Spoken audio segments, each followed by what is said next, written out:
Ok, la semaine dernière, on a aussi reçu un nouveau module à bord de la station spatiale. C'est très rare, donc on est content d'avoir été à bord au moment où ce module est arrivé. Il a remplacé un ancien module russe qui était là depuis 20 ans, il s'appelle MLM.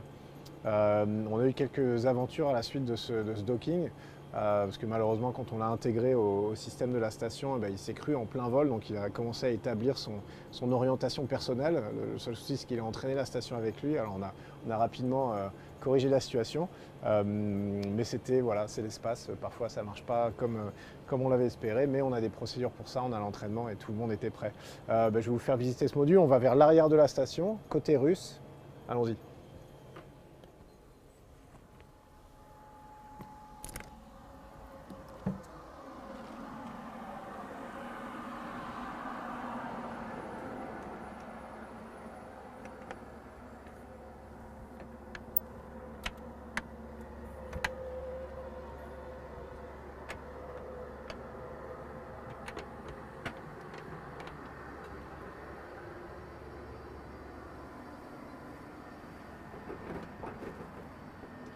Voilà, c'est ici que ça se passe, vers le bas, vers la Terre, le module le plus récent de la station spatiale, 2020.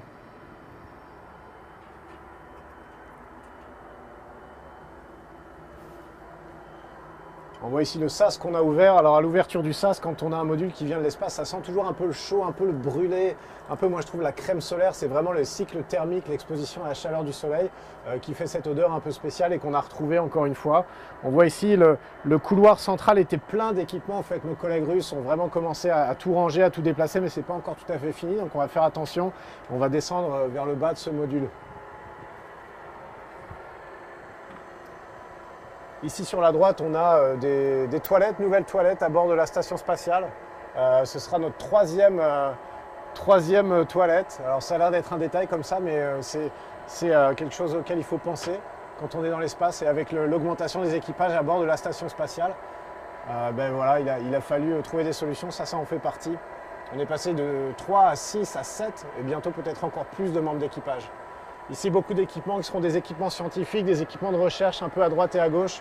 On va aussi avoir une station de pilotage du bras robotique européen qui, lui, se trouve à l'extérieur d'MLM. Et cette station de pilotage, elle va se trouver ici. Elle n'est pas encore tout à fait complète. Mais vous voyez ici, ERA, c'est European Robotic Arm. C'est un bras robotique qui est l'équivalent plus simple de ce qui se trouve de l'autre côté, du bras qui se trouve de l'autre côté de la station et qui a été conçu en Europe et qui est arrivé à bord avec ce module. Vous voyez, on est en pleine installation, en plein bricolage. Ici, c'est une station de ce que les Russes appellent kayuta, donc une cabine en fait, pour un membre d'équipage. Une structure rigide avec tout le confort moderne à l'intérieur et un petit hublot pour pouvoir regarder. Pour l'instant, elle est occupée par du stockage. Et puis ici, tout en bas, c'est une deuxième partie du MLM. Et ça, c'est un module qui a une forme assez ronde, en fait, qui va servir à arrimer. On voit d'ailleurs que ça résonne un petit peu, le son change, qui va servir à arrimer d'autres modules. On va avoir notamment un SAS ici qui va nous permettre de sortir des expériences vers l'extérieur d'MLM, côté russe. Et on a une nouvelle fenêtre qui, pour l'instant, est fermée, mais qui peut s'ouvrir, vous voyez, un peu comme un objectif d'appareil photo. Qui est assez vaste en fait, assez grande et qui regarde un petit peu à 45 degrés vers la Terre, donc ce sera vraiment un super endroit pour observer la Terre une fois qu'on l'aura ouverte, mais malheureusement c'est pas encore au programme. Voilà, pour la première fois en exclusivité, la visite du module MLM. Merci de l'avoir suivi.